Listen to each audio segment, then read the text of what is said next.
आदाब नाजरीन, मैं समरीन और मेरे साथ हैं मैं यानी मोहम्मद फैज़ान और हम हाजिर हैं लेकर आपके जहन के तस्कीन का सामान यानी मंजर पस मंजर।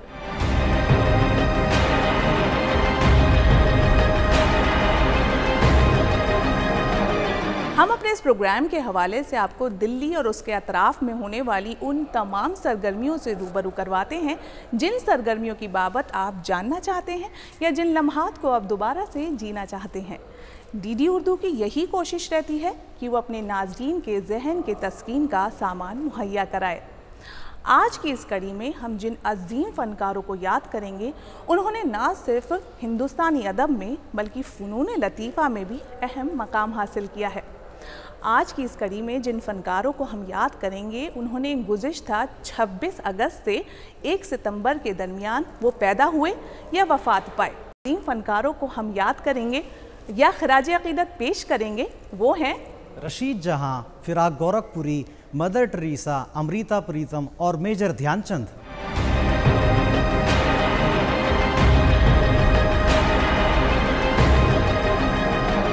तो फैज़ान, देर किस बात की, चलिए अपने प्रोग्राम का बाज़ाब्ता आगाज़ करते हैं। जी हाँ समरीन, आइए नाजरीन के साथ हम आपको भी सुनवाते हैं हमारे वज़ीर आज़म नरेंद्र मोदी साहब के दिल की बात। फैज़ान, वो दिल की बात नहीं, मन की बात है। समरीन, मन और दिल में कोई फ़र्क नहीं है। मुनव्वर राना ने क्या खूब कहा है, लिपट जाता हूँ माँ से और मासी मुस्कुराती है, मैं उर्दू में गज़ल कहता हूँ तो हिंदी मुस्कुराती। वाह फैज़ान, क्या बात है। वैसे फैज़ान, आज हम उर्दू और हिंदी के रिश्तों पर बात करेंगे। जी समरीन, हमारा हिंदुस्तान भी कसरत में वहदत रखता है। जहाँ पिछले दिनों ईद कुर्बान की रौनक लगी, उसी के साथ साथ एक मुक़द्दस त्यौहार यानी रक्षाबंधन की भी धूम रही। और इसी के साथ हमारे वज़ीर आज़म ने अपने मन की बात का आगाज़ कुछ इस तरह से किया।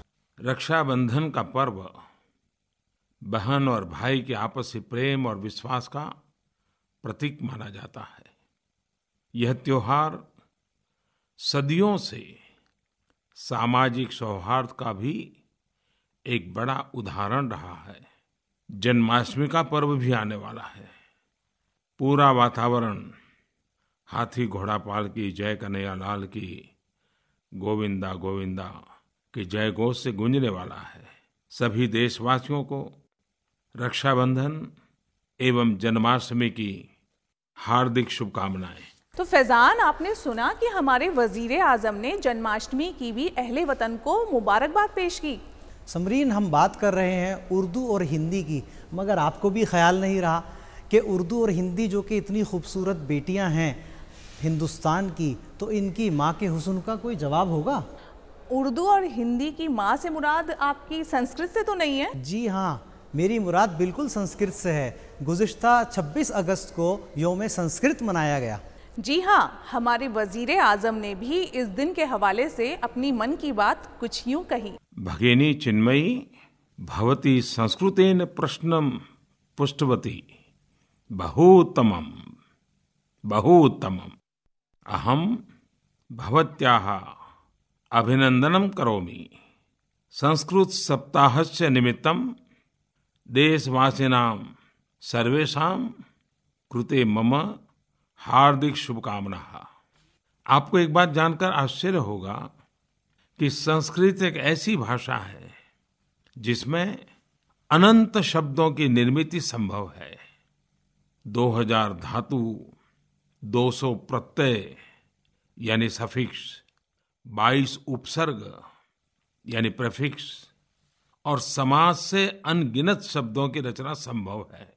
और इसलिए किसी भी सूक्ष्म से सूक्ष्म भाव या विषय को एक्यूरेटली डिस्क्राइब किया जा सकता है। और संस्कृत भाषा की एक विशेषता रही है। आज भी हम कभी अपनी बात को ताकतवर बनाने के लिए अंग्रेजी कोटेशंस का उपयोग करते हैं, कभी शेर शायरी का उपयोग करते हैं, लेकिन जो लोग संस्कृत सुभाषितों से परिचित हैं उन्हें पता है कि बहुत ही कम शब्दों में इतना सटीक बयान संस्कृत सुभाषितों से होता है। ज़िंदगी के किसी भी मरहले को सर करने के लिए जिनका सबसे ज़्यादा अमल दखल होता है वो हैं, और वो होते हैं हमारे उस्ताद। सही कहा ना फैज़ान? जी हाँ, बिल्कुल सही। लेकिन फैज़ान, हम तो अपने असातिज़ा को एक ख़ास दिन याद करते हैं, आज आपको कैसे याद आ गई? चलिए हमें आज असातिज़ा की क्यों याद आई, आपके साथ साथ नाजरीन को भी दिखाते हैं कि हमारे वज़ीर आज़म ने असातिज़ा के मुतालिक क्या कहा। एकमपि अक्षरम यस्तु गुरुः शिष्यम प्रबोधयेत् पृथिव्याम नास्ति तद्द्रव्यम यत् दत्वा सह अंदरूणी भवेत्।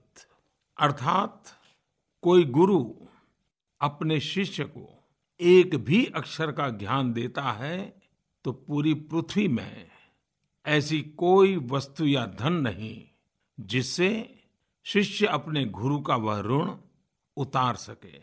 आने वाले शिक्षक दिवस को हम सभी इसी भाव के साथ मनाएं। ज्ञान और गुरु अतुल्य है, अमूल्य है, अनमोल है। माँ के अतिरिक्त शिक्षक ही होते हैं जो बच्चों के विचारों को सही दिशा देने का दायित्व उठाते हैं और जिसका सर्वाधिक प्रभाव भी जीवन भर नजर आता है। वाह फैज़ान, क्या बात है। इसीलिए तो मैं कहती हूँ कि हमारे वजीर आज़म हर कसो नाकस का खास ख्याल रखते हैं। जी समरीन, हमारे वजीर आज़म ने ख़वातीन के तहफ़्फ़ुज़ के लिए भी बहुत इक़दामात उठाए हैं। देश की नारी शक्ति के खिलाफ कोई भी सभ्य समाज किसी भी प्रकार के अन्याय को बर्दाश्त नहीं कर सकता। बलात्कार के दोषियों को देश सहन करने के लिए तैयार नहीं है। इसलिए संसद ने आपराधिक कानून संशोधन विधेयक को पास कर कठोरतम सजा का प्रावधान किया है। दुष्कर्म के दोषियों को कम से कम 10 वर्ष की सजा होगी। वहीं 12 वर्ष से कम उम्र की बच्चियों से रेप करने के लिए फांसी की सजा होगी। कुछ दिन पहले आपने अखबारों में पढ़ा होगा, मध्य प्रदेश के मंदसौर में एक अदालत ने सिर्फ 2 महीने की सुनवाई के बाद नाबालिग से रेप के 2 दोषियों को फांसी की सजा सुनाई है। इसके पहले मध्य प्रदेश के कटनी में एक अदालत ने सिर्फ 5 दिन की सुनवाई के बाद दोषियों को फांसी की सजा दी। राजस्थान ने भी, वहां की अदालतों ने भी ऐसे ही त्वरित निर्णय किए हैं। यह कानून महिलाओं और बालिकाओं के खिलाफ अपराध के मामलों को रोकने में प्रभावी भूमिका निभाएगा। और फैज़ान, हमारे वजीर आज़म ने जिंदगी के हर शोबे का ख्याल रखा है। जी हाँ, हमारे वजीर आज़म ने खेल कूद पर भी अपने ख्यालात का इजहार किया है। जी बिल्कुल सही फरमाया। और नाज़रीन, आप भी खुद देख लीजिए कि किस तरह हमारे वजीर आज़म ने किस खूबसूरती के साथ खिलाड़ियों की हौसला अफजाई की। मेरे प्यारे देशवासियों, इन दिनों करोड़ों देशवासियों का ध्यान जकार्ता में हो रहे एशियन गेम्स पर लगा हुआ है। हर दिन सुबह लोग सबसे पहले अखबारों में, टेलीविजन में, समाचारों पर, सोशल मीडिया पर नजर डालते हैं और देखते हैं कि किस भारतीय खिलाड़ी ने मेडल जीता है। एशियन गेम्स अभी भी चल रहे हैं। मैं देश के लिए मेडल जीतने वाले सभी खिलाड़ियों को बधाई देना चाहता हूं। उन खिलाड़ियों को भी मेरी बहुत बहुत शुभकामनाएं हैं जिनकी स्पर्धाएं अभी बाकी हैं। भारत के खिलाड़ी विशेषकर शूटिंग और रेसलिंग में तो उत्कृष्ट प्रदर्शन कर ही रहे हैं, लेकिन हमारे खिलाड़ी उन खेलों में भी पदक ला रहे हैं जिनमें पहले हमारा प्रदर्शन इतना अच्छा नहीं रहा है। मैं सभी खेल प्रेमियों को शुभकामनाएं देता हूं। नाजरीन, पहले कहा जाता था, पढ़ोगे लिखोगे तो होगे नवाब, खेलोगे कूदोगे तो होगे खराब, मगर मौजूदा दौर में ऐसा नहीं है। जी हाँ फैज़ान, और अब तो हमारे वजीर आज़म की बात सुनकर ये शेर बेमानी सा लगने लगा है। समरीन, मेजर ध्यानचंद के यौम पैदाइश के मौके पर स्पोर्ट्स डे यानी कौमी खेल का दिन मुतय्यन किया गया। इस दिन की मुनासिबत से हम मेजर ध्यानचंद को याद करते हैं और उनकी काविशों का एतराफ़ करते हैं। आपको याद होगा कि 1928 और 1936 के दरमियान लगातार 3 गोल्ड जीतने के बाद हिटलर ने मेजर ध्यानचंद को जर्मनी आने की पेशकश की थी। जी हाँ फैज़ान, और उस वक्त मेजर ध्यानचंद ने उसकी इस पेशकश को ये कहकर ठुकरा दिया था कि मैंने भारत का नमक खाया है और मैं भारत के लिए ही खेलूँगा। ऐसे खिलाड़ी की यौम पैदाइश पर हम उन्हें खराज अक़ीदत पेश करते हैं। इस बात का एतराफ हमारे वजीर आजम ने भी किया। हॉकी के जादूगर, महान खिलाड़ी श्री ध्यानचंद जी को अपनी श्रद्धांजलि अर्पित करता हूं। मैं देश के सभी नागरिकों से निवेदन करता हूं कि वे जरूर खेलें और अपनी फिटनेस का ध्यान रखें, क्योंकि स्वस्थ भारत ही संपन्न और समृद्ध भारत का निर्माण करेगा। तो देखा नाज़रीन आपने कि किस तरह से हमारे वजीर आजम ने हमारे खिलाड़ियों की हौसला अफजाई की, साथ ही मेजर ध्यानचंद को खिराजे अकीदत पेश करके हमारे खिलाड़ियों में एक जोश सा भर दिया।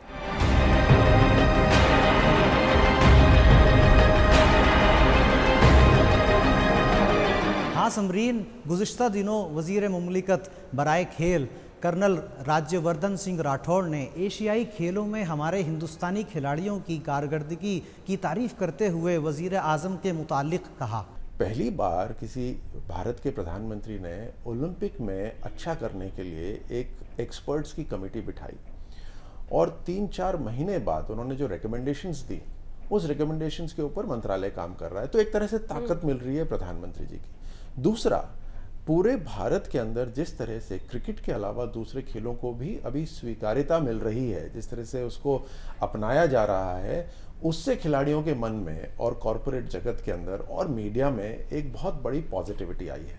चूँकि फैज़ान हमारे वज़ीर राठौड़ साहब का ताल्लुक़ खुद खेलों से रहा है, तो जब हमने उनसे खिलाड़ियों की परेशानियों के सबब बात की तो उन्होंने अपने ख्यालात का बरमला इजहार किया।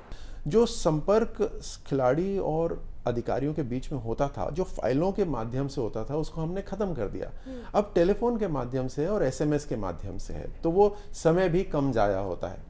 एक रिलेशनशिप मैनेजर्स हमने लगाए हैं ताकि एक रिलेशनशिप खिलाड़ी के साथ अच्छी बनी रहे और उनको हम जो सुविधा है 24 घंटे दिन रात हम वो सुविधा उनको दे पाएँ।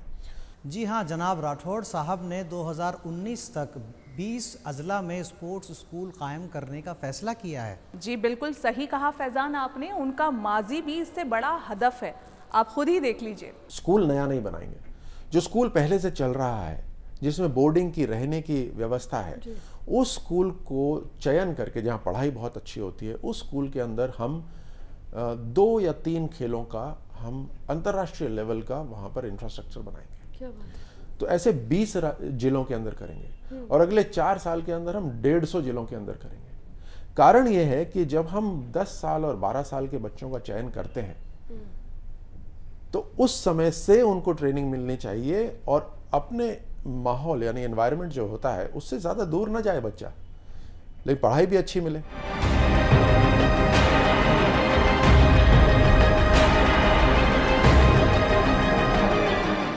गुज़िश्ता दिनों दिल्ली के प्रगति मैदान में 24वें किताब मेले का इनकाद किया गया। बच्चों के साथ साथ यहाँ तमाम उम्र के लोगों के लिए किताबें मौजूद थी। हर तबका जो किताबों में शगफ रखता है यहाँ मौजूद था। जी हाँ, आपने सही कहा। इस मेले में अलग अलग किस्म की स्टेज मौजूद थी जहाँ पर नई नस्ल और पुरानी नस्ल के लोगों ने अपनी तख्लीकात को पेश किया। जी हाँ फैज़ान, और वहाँ पर स्टेशनरी की दुकानें भी मौजूद थी और लोगों का एक हुजूम सा बरपा था। जब हमने उनसे बात की तो उन्होंने अपने ख्यालात का इजहार किया। शनिवार को अच्छा रिस्पांस रहा, यहाँ पे फुटफॉल काफ़ी अच्छा था। इतवार को राखी रक्षाबंधन की वजह से भीड़ बहुत ज़्यादा नहीं रही, बट लंच के बाद ठीक रहा। देन मंडे ट्यूसडे भी ठीक रिस्पांस है। और जो मेजर एज ग्रुप यहाँ पे हम लोग कवर कर पा रहे हैं वो 6 साल से लेकर 13-14 साल तक के बच्चे जो हैं वो प्रोडक्ट्स में ज़्यादा इंटरेस्ट शो कर रहे हैं एंड प्रोडक्ट्स को अच्छा रिस्पांस मिल रहा है। नाजरीन, हमने देखा कि बच्चों की तरबियत के लिए वहाँ ख़ास इंतज़ामात किए गए। जब हमने मुंतज़िमीन से बात की तो उन्होंने ये कहा, is the US based publishing house and हमारे पास कुछ प्रोडक्ट है जो बच्चों की स्किल्स को इन्हांस करने के लिए हैं। उसके लिए कुछ कॉन्सेप्ट हम पेरेंट्स को प्रोवाइड करवाते हैं ताकि उनकी जो डिफरेंट स्किल्स एरिया को इम्प्रूव किया जा सके, जैसे उनकी कम्युनिकेशन है, नॉलेज है, IQ लेवल है, क्रिएटिविटी पार्ट है, right. And in short can multiple intelligency can improve with this product. उसके लिए जो कॉन्सेप्ट है, पहले हम पेरेंट्स से काउंसलिंग करते हैं कि कैसे कैसे उनके बच्चों को डेवलप किया जा सकता है, उनकी डिफरेंट इंटेलिजेंसी को, और उसके जहाँ पे भी उनको सोल्यूशन की जरूरत है we provide the solution for that. नाजरीन, इस भागती दौड़ती डिजिटल जिंदगी में आज भी किताबों के तई लोगों की मोहब्बत बरकरार है। ये थोड़ा सा मुझे लगता है कि अनुदार होना होगा आज के पाठक के प्रति क्योंकि वो अपनी तरह से पढ़ता है, उसके ऊपर जीवन के दबाव बहुत ज़्यादा है, वो किसी भी समय उसे स्विच ऑफ करके अगले काम में लग जाता है। हमारे ज़माने में होता ये था कि आपने किताब अपने पॉकेट मनी से खरीदी तो आप उसे पढ़ेंगे ही पढ़ेंगे, आप उसे छोड़ेंगे नहीं बीच में। कई चीज़ें समय के साथ उदार बनती हैं और कई चीज़ें समय के साथ छूट जाती हैं। किताब अभी युवा से दूर नहीं हुई है, क्योंकि मैं जिस माहौल में रहती हूँ, मैं विश्वविद्यालय में हूँ और जो बच्चे मेरे इर्द गिर्द रहते हैं वहाँ अभी भी किताब अपने ठोस रूप में मौजूदगी अपनी दर्ज कराती है। उसका हस्तक्षेप अभी बना हुआ है। किताब उनसे सिर्फ किताब एक रिप्लेसमेंट नहीं है, इसको ये ना माने। किताब संवाद कर रही है, किताब हमारी स्मृतियों का आईना है, हाँ किताब हमारा इतिहास है। और सबसे बड़ी चीज़ आज भी अगर हम देखें तो किताब ज़्यादा प्रामाणिक है। तो मुझे लगता है कि पुस्तक संस्कृति को बचाने के लिए इस तरह के मेलों का लगातार आयोजन हो, और यहाँ किताबें भी हैं और साथ में जो स्टेशनरी मैं देख रही थी, पर स्टेशनरी को देखा तो कुछ जगह तो ठीक है पर कुछ बहुत महंगा है, तो उस तरह से उसकी कीमत थोड़ी कम। मैं अपनी बात सफदर हाशमी की कविता से करूँगा। सफदर हाशमी ने कहा था कि किताबें करती हैं बातें बीते ज़मानों की, दुनिया की, इंसानों की, आज की, कल की, हर एक पल की। हमें कोशिश करनी चाहिए कि किताबें और हमारे घर में आएँ, हम किताबों से संवाद करें। और सफदर हाशमी इसलिए बार बार याद आते हैं कि वो दुनिया और इंसानों को हमारे साथ जोड़ती हैं किताबें, और ये रिश्ता बरकरार रहे। बेसिकली मुझे बुक्स पढ़ना बहुत पसंद है, वो भी अलग अलग जॉनर्स का। मैं खुद लिखना बहुत पसंद करती हूँ, तो ज़्यादातर बुक पढ़ के मुझे लगता है कि थोड़ा इनकरेजमेंट मिलता है, मुझे आइडियाज़ मिलते हैं लिखने के लिए। तो मैं खुद यहाँ पे पोइट्री और नॉवेल्स ये सब लेने के लिए आई हूँ, end of course religious books, जो कि मेरा खुद का इंटरेस्ट है। हर किसी के लिए, हर एज के लिए यहाँ पे बुक्स हैं। स्टेशनरी में भी आपको बहुत सी वैरायटीज़ मिल जाएंगी। मुझे तो बहुत ही अच्छा लगा यहाँ कि मैंने बहुत सारी चीज़ें यहाँ पे ख़रीदी। यहाँ पे बुक फेयर में भी है, पर बुक में ज़्यादा इस बेटे के लिए आए हैं, अदरवाइज तो मैं तो स्टेशनरी के लिए, मैं आई एम चार्टर अकाउंटेंट, मैं तो पर्टिकुलर स्टेशनरी के लिए आया था। मैं तो जब भी बुक फेयर लगता है ज़रूर आती हूँ, और जो मेरे को अच्छी किताबें लगती हैं वो मैं लेती हूँ। कि diary of a Wimpy kid, dog diary, सारी फ़नी बुक, सारी फ़नी नॉवेल्स। इस मेले में आए लोगों को इस मेले में कुछ खामियां भी नजर आई। हर साल की तरह मैं इस बार भी दिल्ली बुक फेयर में आई हूँ, लेकिन इस बार थोड़ा सा हमें ये दुख हुआ है कि ये बहुत छोटा है, बहुत ही लिमिटेड है, और बड़े जितने भी पब्लिशर्स हैं वो यहाँ से गायब हैं।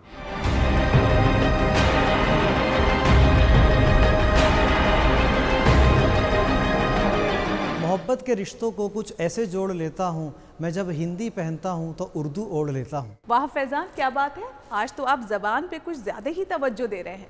वैसे आपको बताती चलूँ कि हमारी हिंदुस्तानी अदब में ना सिर्फ हिंदी, उर्दू और संस्कृत ज़बान का, बल्कि दीगर बहुत सी ज़बानों का और तहजीबों का असर है। इन्हीं में से एक ज़बान है पंजाबी ज़बान। जी हाँ समरीन, सही फरमा रही हैं आप। अमृता प्रीतम पंजाबी अदब की एक ताबिंदा सितारा हैं, जिनकी पैदाइश 31 अगस्त 1919 को पंजाब के ज़िले गुजरावाला में हुई। इन्होंने तकरीबन 100 किताबें तसनीफ़ की, जिनमें सबसे मकबूल तरीन किताबों में से उनकी खुद नविस्त रसीदी टिकट भी शामिल है। उनकी खिदमात का एतराफ़ करते हुए उन्हें पंजाबी अदब में ख़वातीन की पहली शायरा के तौर पर याद किया जाता है। मैं आपको बताती चलूँ कि उम्र के आखिरी हिस्से में उन्हें पद्म विभूषण से सरफराज किया गया। ये पंजाबी अदब का चमकता सितारा 31 अक्टूबर 2005 को इस दुनिया से अलविदा कह गया। वो एक ऐसी खातून कलमकार थी जिनकी तसनीफ़ात को न सिर्फ पंजाबी में बल्कि दीगर कई ज़बानों में उनका तर्जुमा किया गया। ये पंजाबी अदब का सितारा हमेशा दरख्शां रहेगा।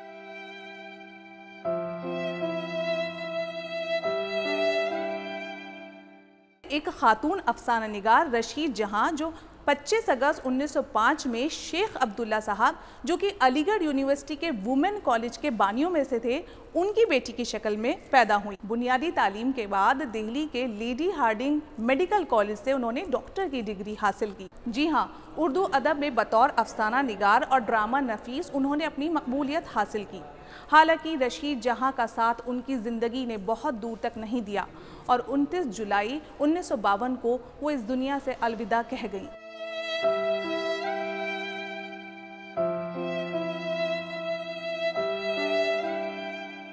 मुद्दतें गुजरी तेरी याद भी न आई हमें, मुद्दतें गुजरी तेरी याद भी न आई हमें, और हम भूल गए हो तुझे, ऐसा भी नहीं। रघुपति सहाय नाम का ये सितारा 28 अगस्त 1896 में तुलू हुआ और 3 मार्च 1982 को दिल्ली में हमें खैराबाद कहकर चला गया। जी हाँ, इस कलील सी मुद्दत में उन्होंने ज़िंदगी के हर शोबे में अपनी शिनाख्त कायम की। वो मुदर्रिस भी कमाल के थे और इनकलाबी उर्दू शायरी में अपनी मिसाल थे। और उन्होंने ये भी कहा, ज़िंदगी क्या है आज इसे ए दोस्त, सोच लें और उदास हो जाएं।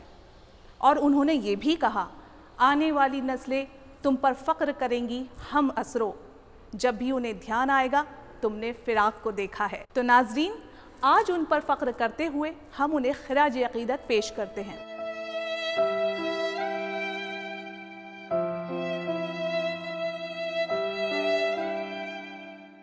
नाजरीन, 26 अगस्त 1910 को मैसेडोनिया में एक और शख्सियत पैदा हुई जिनका नाम मदर टेरेसा है, जिन्होंने अपनी सारी ज़िंदगी कौम के लिए वक्फ कर दी। वो कौमी रहनुमा थी। उन्होंने अपनी ज़िंदगी की आखिरी सांस 5 सितंबर 1995 को कलकत्ता में ली।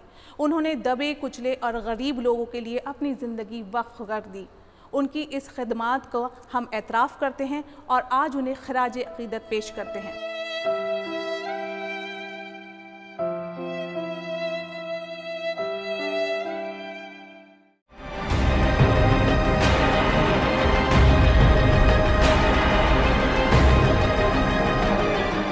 आखिर में हम आपको हुब्बुल वतनी पर मबनी एक कव्वाली सुनवाते हैं जो doctor Zakir Hussain memorial school के बच्चों ने यौम आज़ादी के मौके पर पेश की।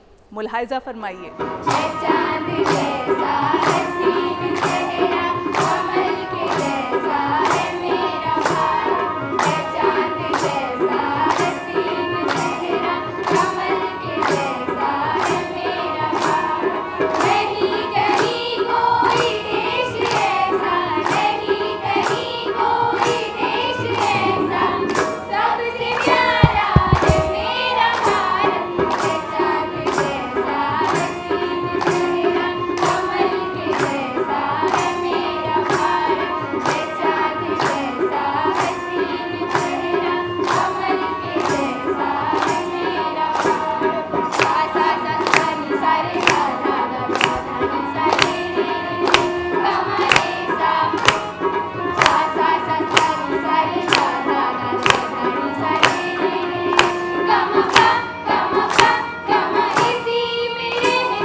वाह समरीन, क्या खूबसूरत कवाली सुनाई, मज़ा आ गया।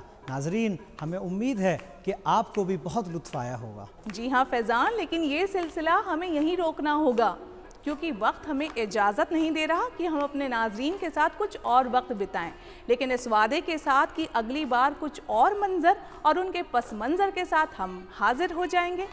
इससे पहले कि हम यहाँ से अलविदा कहें, आप हमें अपना कमेंट लिखना ना भूलें कि आपको हमारा प्रोग्राम कैसा लगा। और हमारा ईमेल एड्रेस है ddurdufeedback@gmail.com। तो चलिए, मुझे और फैज़ान को दीजिए इजाज़त। खुदा हाफ़िज़। सबसे प्यारा